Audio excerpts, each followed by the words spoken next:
Welcome guys to Lotus number 2 year combined science paper 2 that was in 2020.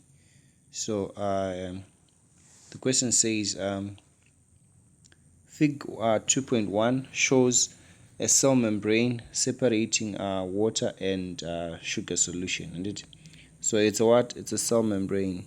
So if it is a cell membrane, there's an important thing yatofana kuzira that cell membranes edu commonly anengachinzi they're partially permeable. So if they are partially permeable, it means that they allow water to move in or out, and then some other substances allow it to do that. Is that okay? And let's look at our question and explain how osmosis occurs. So we have to explain how osmosis occurs. So osmosis is basically movement of what? This one is the movement of water molecules. So the first thing chatofana kuti T establish is this.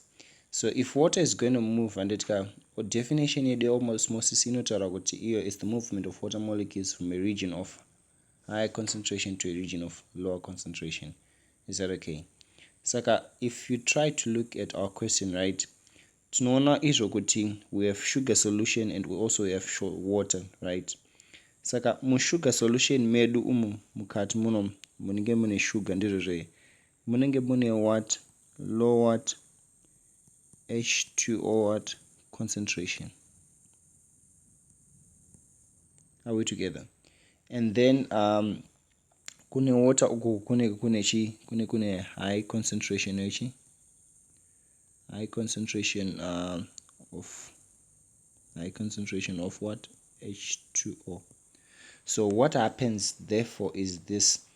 Tinoona isusu takuita a net movement since mune low concentration of water, then uku kune high concentration of water that is outside, right? We therefore have a net movement here. Water yedu kuti at the end of the day, water yedu it begins to move inside what? The cell membrane. Saka ndo zvatakuda kuti tichi-explainer on how the osmosis occurs, right?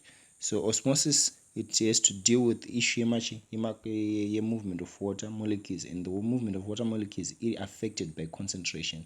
That's why we had to look firstly at the differences between the concentrations emukati cell as well as what outside. So there's a greater concentration of sugar inside than outside, which we have stated. Then this concentration difference creates what is known as a concentration gradient. Let's say, for example, you're like having a mountain, right? And then there's someone who's at the top of the mountain. Is that okay? So you would be high, and then you have someone who at the bottom of the mountain, they will say low, right? So as we try to climb the mountain from the lower point to the higher point, we create what is known as a what? As a gradient. Is that okay? So whenever you see differences in concentrations of substances, they would create a what? A gradient. Then water concentration is higher outside the membrane than inside. So we find, like I have said, water concentration is much more higher outside than inside what? The membrane.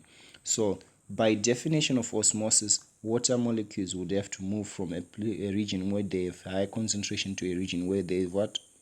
Lower concentration. So osmosis then occurs, but it occurs through a semi-permeable membrane. Then so that's what I've explained, right? Where we have the water molecules having to move from the region of lower concentration from the region of high concentration to a region of lower concentration via a what? A semi-permeable membrane or a partially permeable membrane. Also, we have to look at number 2, where we're asked to define the term diffusion. So diffusion, it is just the movement of molecules from a region of higher concentration to a region of lower concentration, down air concentration gradient. Is that okay? And we have to look at another question here, do part B. It was talking about issue for blood. It says blood circulating around the body has plasma, water, platelets, glucose, red blood cells, carbon dioxide, oxygen, as well as white blood cells. So those are the components of blood, right? Then select two substances that are needed by respiring cells. So two substances that are needed by respiring cells would be glucose and oxygen. I know some of you might have said maybe my red blood cells, right? But the red blood cells, those ones are the ones that are doing the respiration, so we can't take them. So it's the substance needed is oxygen as well as what glucose, which are the two. Then you have to state the component of blood responsible for clotting. So those are platelets. Platelets are the ones that are responsible for blood clotting. Then also explain the importance of blood clotting. So imagine in a scenario you find someone bleeder and then order excessive bleeding. You find out at the end of the day the person will die, right? So in other words, clotting yedu inoallowa kuti panhu papachibleeda pakwanise kuita sei kuvharika. Saka in that way it prevents excessive loss of blood when bleeding. So bleeding yedu, it can also lead what to death. So it prevents the excessive loss of blood when bleeding, which can lead what to